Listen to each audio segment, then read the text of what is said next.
অনেকে সোয়াবিনের নাম শুনলে নাক সিটকোয়। এই রান্নাটা সম্পূর্ণ তাদের জন্য। তো এখানে কিছুটা আমি সোয়াবিন নিয়ে নিয়েছি, আর সোয়াবিনটাকে গরম জলে আমি দিয়ে দিলাম।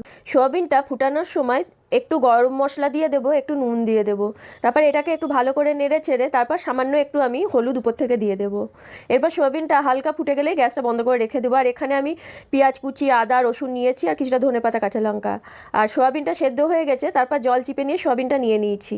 এরপর ব্লেন্ডারে সোয়াবিনটা নিয়ে নিলাম, তাতে আমি কিছুটা আদা দিয়ে দেবো, আর একটা গোটা রসুন আমি দিয়ে দিয়েছি। এরপর এটাকে আমি একটা পেস্ট বানিয়ে নেব। পেস্ট ঠিক না, একটু কিমা টাইপের বানিয়ে নেব, একদম মিহি পেস্ট কিন্তু এটা বানাইনি। তারপর এতে আমি কিছুটা পেঁয়াজ কুচি দিয়ে দিয়েছি, কিছুটা লঙ্কা কুচি দিয়ে দেবো, আর কিছুটা ধনেপাতা কুচি দিয়ে দেবো।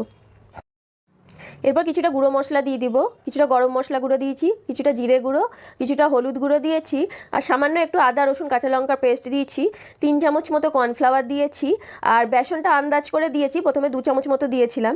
তারপর একটা ডিম ফাটিয়ে নিয়েছি। এরপর এটাকে আমি ভালো করে মাখিয়ে নেব। এটাকে ভালো করে মাখিয়ে নিয়ে আমি কোপ্তার আকারে এগুলোকে গড়বো। আর এই সয়াবিনের কোপ্তাগুলো খেয়ে কেউ ধরতেই পারবে না এটা সয়াবিনের কোপ্তা।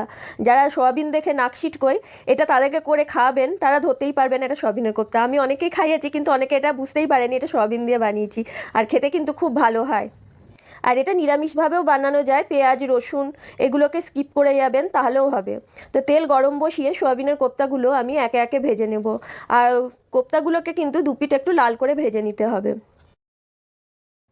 আর এই সোয়াবিনের কোপ্তার তরকারিটা আপনি যদি বাড়িতে বানান, তাহলে এর সঙ্গে আর কোনো তরি তরকারি এমনকি মাছ মাংসেরও প্রয়োজন পড়বে না।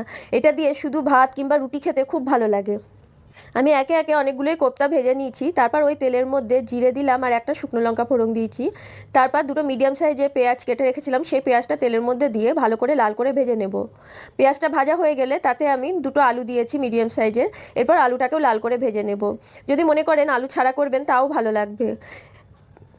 এরপর আলুটা লাল হয়ে ভাজা হয়ে গেলে 2 চামচ আদা রসুন আর কাঁচা লঙ্কার পেস্ট দিয়ে দিয়েছি। এরপর মশলাটাকে একটু ভালো করে নাড়িয়ে চাড়িয়ে নেব। তারপর কাশ্মীরি লঙ্কার গুঁড়ো আর কিছুটা ঝাল লঙ্কার গুঁড়ো দিয়েছি, সামান্য একটু হলুদ দিলাম।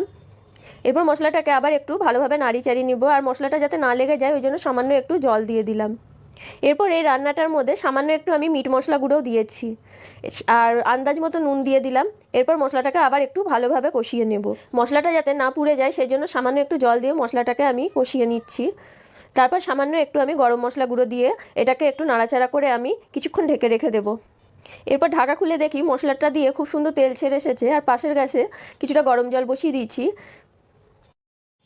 এরপর আমি গরম জল তরকারিটার মধ্যে ঢেলে দিলাম, আর যে পরিমাণ গ্রেভি প্রয়োজন সেই অনুপাতে আপনি জল দিতে পারেন। আর কোপ্তা দেওয়ার পর কিন্তু অনেকটাই ঝোল কিন্তু টেনে নেবে, সেই কারণে একটু বেশি করে জল দিতে হবে। আর তরকারি আলুগুলো খুব সুন্দর সেদ্ধ হয়ে গেছে। উপর থেকে কিছুটা ধনেপাতা কুচি, কয়েকটা চেরা কাঁচা লঙ্কা, আর সামান্য একটু চিনি দিয়ে দিয়েছি। তারপর কোপ্তাগুলো ঝোলের মধ্যে দিয়ে ভালোভাবে নাড়াচাড়া করে নেব।